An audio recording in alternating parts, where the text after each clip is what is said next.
Now I know it's hard to believe, but looking at me, but at one time, there was a time in my life that I actually enjoyed running.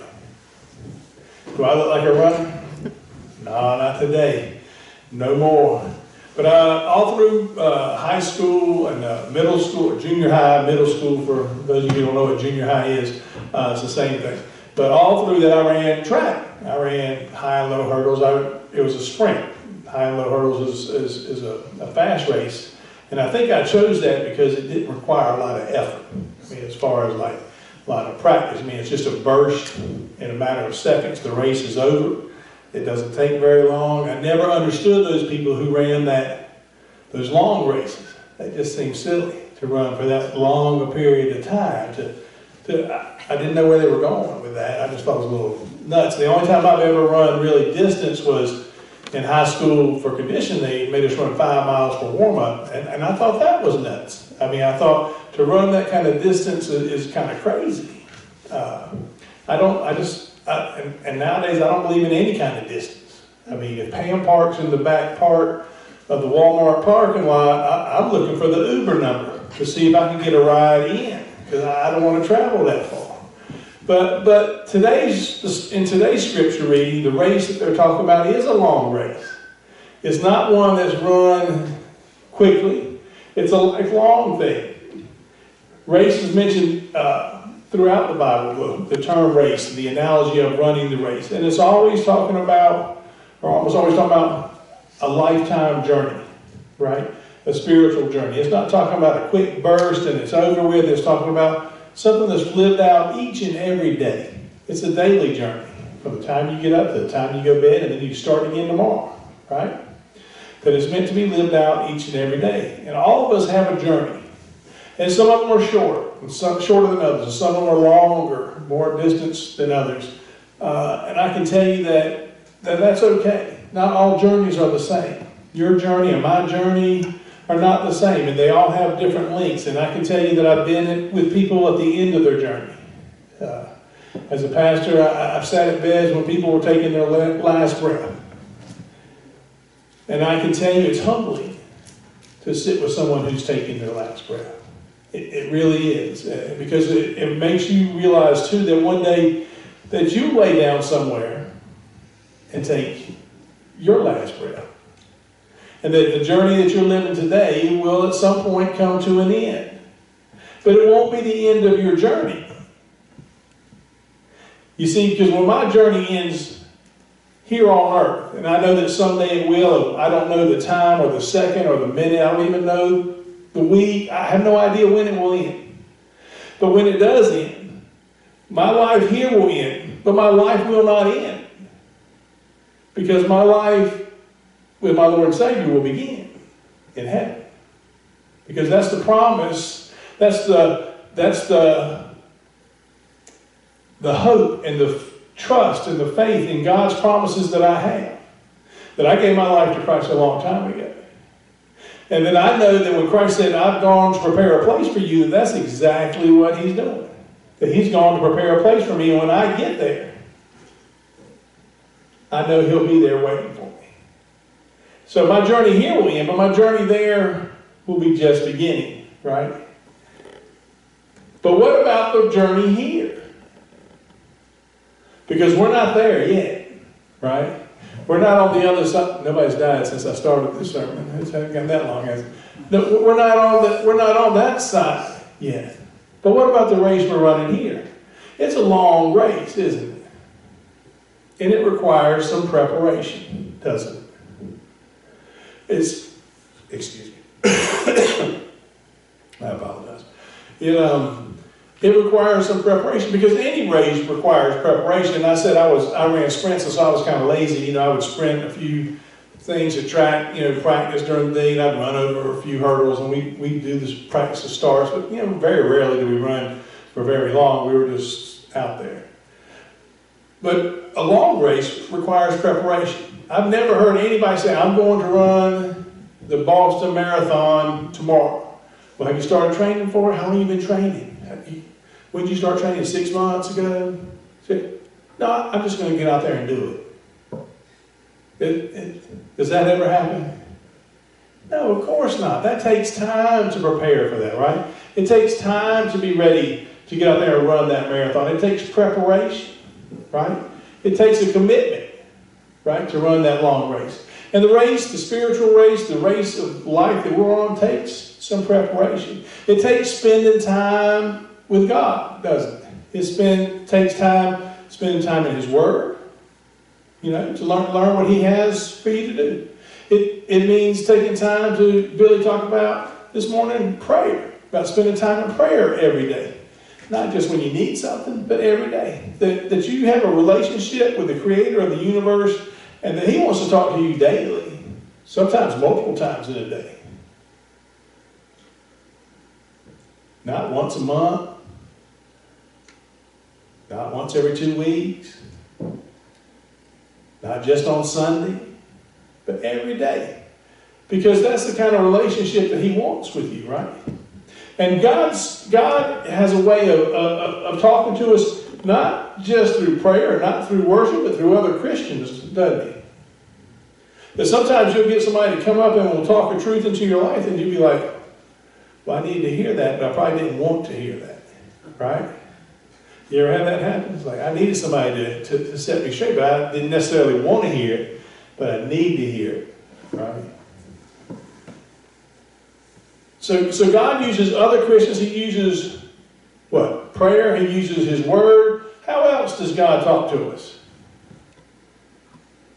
Through worship? Through Christian fellowship. Through Christian fellowship. We talked about last week through song, right? Through song. There's a lot of vehicles that God uses to talk to us. I consider that like the coach talking to us, right? If you are on a track team, the coach is going to come and tell you, this is what you need to do, this is what you need to practice, this is what you need to be working on, right? So as God is our coach, as we're looking at our journey, as we're looking at this course that He set for us, and He has set a course for each of us. And I said earlier in this message that they're what? They're different lengths, right? Not all courses are the same. My journey is not Billy's journey, and Billy's journey is not David's journey, and David's journey is not Ronnie's journey or Shirley's journey. Everybody's journey is different, right? Everybody's course is different. And God has set a course for each of us because we're all individually made, right? If you look around the room, is there anybody who even resembles you? No. Because we're all individually made. We all got our own DNA. We're all special. Pam brought it up in her message. So isn't that fantastic that God of the universe looked down on this earth and said, you know what I need? I need me a Pam. I'm going to send them a Pam. Or I'm going to send them a Shirley to play the piano. Or I'm going to send them a Billy for a Sunday school message, or a Jimmy or a Ronnie to sing. God needed all of us. And He placed us here on earth. He said, I need a Peggy, I need a Kitty, I need a Dorothy, I need everybody. I need them to do this job. And He set a course for each of our lives. A course for us to run. But to run requires what? Action, doesn't it? You can't say I'm running and be on the infield going, so let me just stretch. Just a few more minutes of stretching and I'll be ready to run. I'm going to run fast. I'm going to run like the wind. I am, but I got to stretch, right? And never get on the track, right? There comes a point in your life to wait. There comes a point in your life, and I can tell you as a runner, I can't stress enough, you need to stretch before you run. But there comes a time, too, that we got to step onto the track and run. We can't just talk about it. We can't just pray about it. We got to do. Sometimes we need to do, right? We need to go out there and do something. When you see somebody who's hungry, you say, I'm going to pray for you. That ain't putting no food in their stomach, is it? No, you need to do something about that, not just pray about it. You might be the answer that God's given that person. You might have put them, He may have put you in their life for just that reason, that today you're going to provide them with a hamburger or a chicken biscuit or a sausage biscuit or a Coke or a bag of chips or something, because that's what they need. We can't overlook that. You see, you know when I told you God said we needed a Pam, and we needed a Ronnie, and we needed a David, and he put them on earth? That makes you feel good, don't it? No, I mean, let's be honest. Anybody not feel good about that? I feel good. I'm glad God put me here. I really am. But before we get too big ahead, we got to realize that, you know, sometimes we go through life and we meet individuals that aren't real nice, don't we? But you know what? That means God said we need one of them too. And maybe he put them there for you. Maybe he put them there because they needed to encounter you so you could witness to them through your actions. To strengthen you for your race that you're running. Maybe he put them there as an obstacle for you. Did you ever think about that? So what do you do with that? How do you react to that? Do you just sit down and say, my race is over? I'm tired. I ain't doing that. That's good, God. I see what you're doing there. You put that obstacle in my way, but I ain't going over that. You know? You run around it. I just take the wide angle here, get around and get back on the track. You know? I ran a race. In the Junior Olympics. I ran hurdles, and it was the longest hurdle race I'd ever run. It was a 400, which is all the way around the track with hurdles. I never run that distance before. It was far. I was winning. I was in the second lane, and the guy next to me, all of a sudden, I looked up and he had passed me. I was like, well, man, I'm worn out. Where did that energy come from? And what had happened when I got to the finish line, he finished first and I finished second. What I found out was he ran around the hurdle. He came to the hurdle and decided, I can't get around it. I'm just going right around it. And he got back on the track and ran right around. And that's the reason he won. Well, he was disqualified. But still, sometimes we encounter people in life and we would just say, well, I don't want to deal with that. I'm just going to run around it. You know, God probably put them there for a reason. To strengthen you, right? To make you stronger. To strengthen you for something that's ahead of you, right? That's coming up. You know, we talked about that last week about, you know, sometimes we see things as what? A setback, but it's really a what? It's set up for something that God has waiting for you ahead. And we need to encounter those things in the race, those obstacles in the race, overcome them, right? And run the race. Right?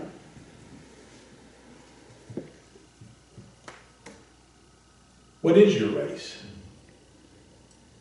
What does your course entail? Do you seek it out? You say, well, how do I do that? How do I know what I'm supposed to do? That's a big question I always get. How do I know, preacher? How do I know what I'm supposed to be doing?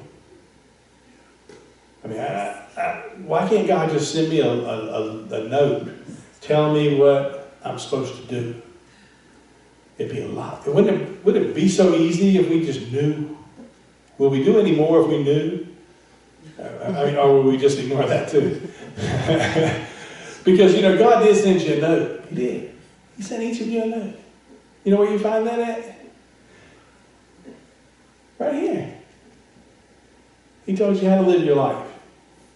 You know, and if you go into the Gospels and you read, just read what Jesus did. You say, well, that's too big a book. I'm not reading that whole book. What? Just go in there and read what Jesus did. All right? See how he lived his life. How, when he encountered people, how did he react? Did he shun people and push them to the outside? Or was he a welcoming person? Did he love some of the people or all the people? Did he leave people in a better place or a worse place when he met them? Well, was he somebody who came to be served or to serve others? You see, if you go and you just look to Jesus and look at the life he lived, God sent you a note right here. It tells you exactly what you're supposed to do. And if you live that out each and every day, I can promise you when you get to heaven, God's going to be very pleased with you. If you just live as Jesus, if you just keep your eyes on Jesus and follow in his footprints, when you get to heaven, God's going to say, you did good. You did really good. You ran the course just as I planned it out for you. When you met people, you helped them. When you met people you didn't like, you still loved them. When you met those people who didn't deserve to be forgiven, you forgive them anyway. You did good. You did real good. You know, we don't keep our eyes on Jesus. We get lost sometimes. We get off the track. You know, I told you when I played basketball, we used to run the cross-country course twice, which was 5 miles. That was our warm-up. Well, I also told you I wasn't a distance runner, right? So I didn't know what the cross-country course was. I mean, I knew it was out there, and it went zigzag through the woods and the tennis courts and everywhere else. It went all over the place around the school for 2.5 miles. So what I had to do is I had to go out there and I had to keep my eyes on somebody who had run the cross-country course before, so I would know where to go, right? And then after a while, I knew the course, right? But it took me a couple times of following somebody who knew where they were going, right?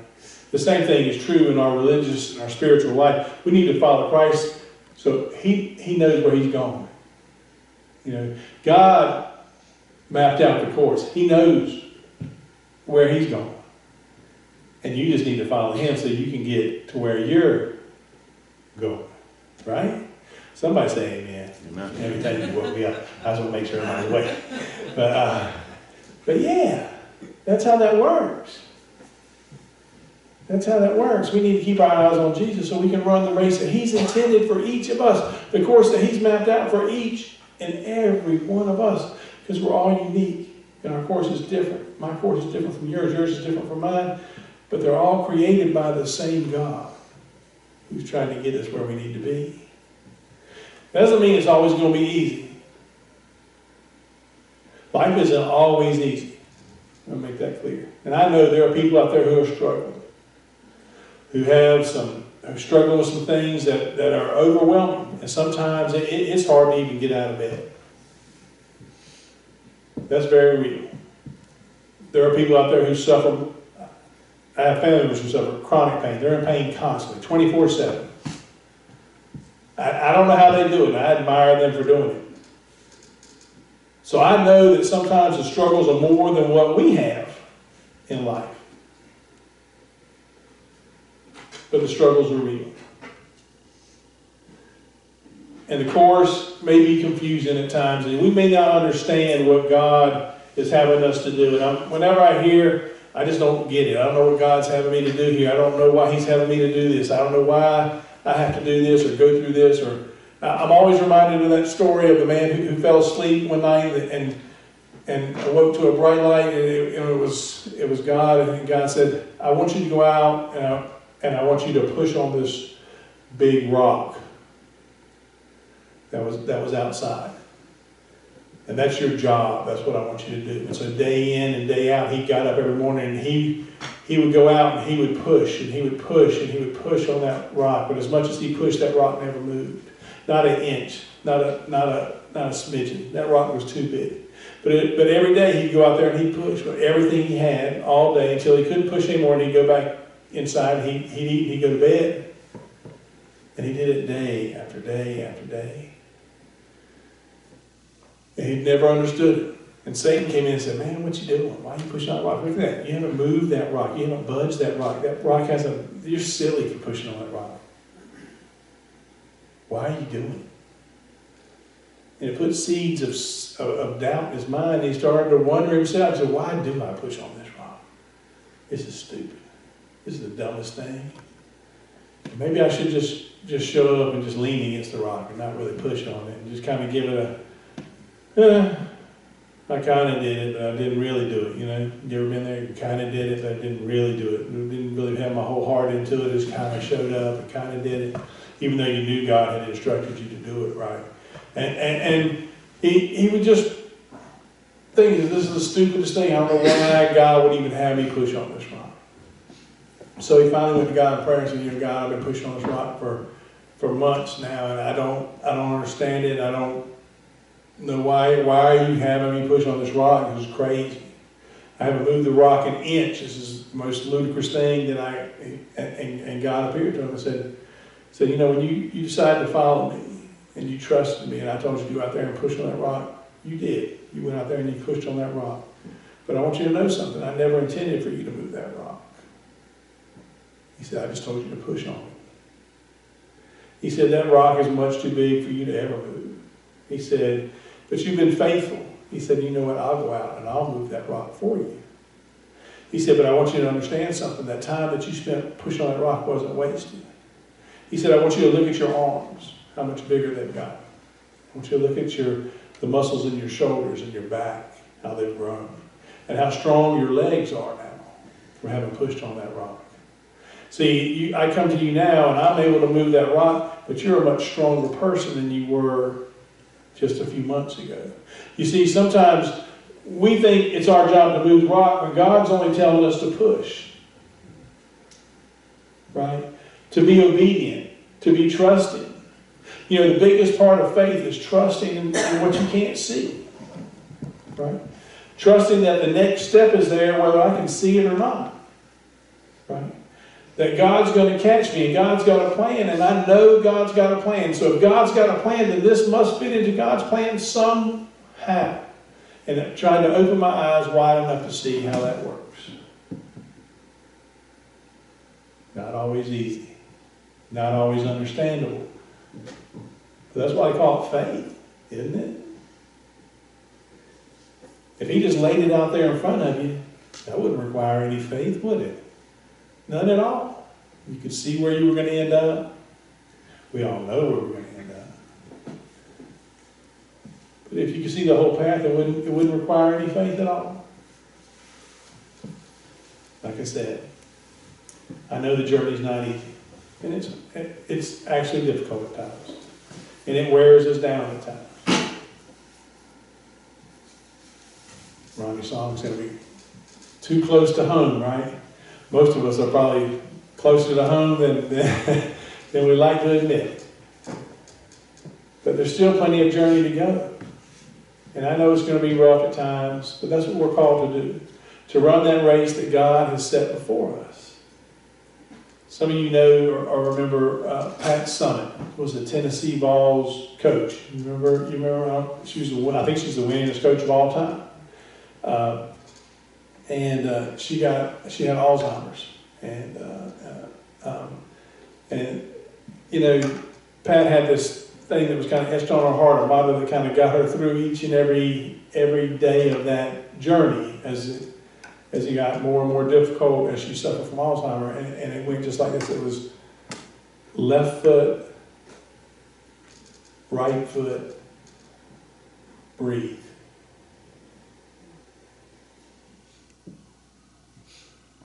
You know, sometimes our race gets down to just that.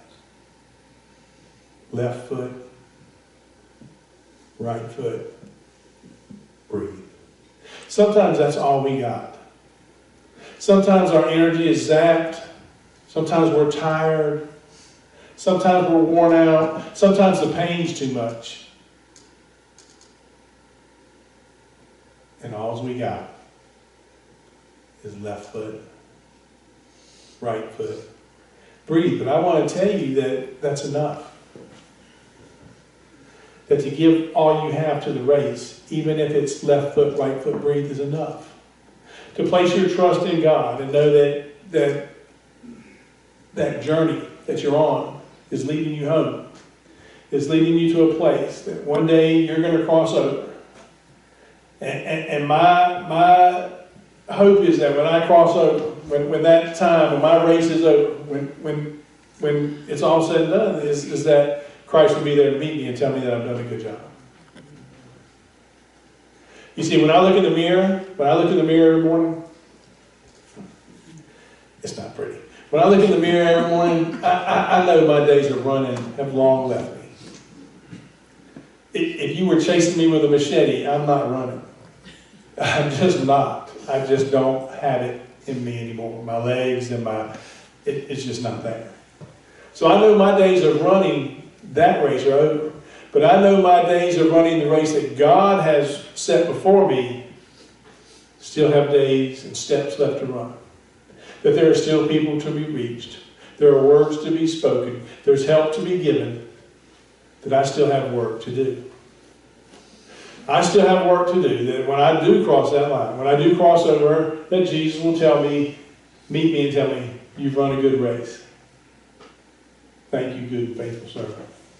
That's my hope for me, but that's also my hope for all of you. There's work to be done. There's a race to be run.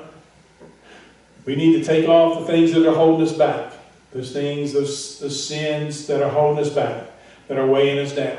We need to get those out of our lives. We need to tune into the coach and quit tuning into the world. We need to follow Christ to find the path that He set before us. We need to lace up our shoes and run the good race. And all God's people said, Amen.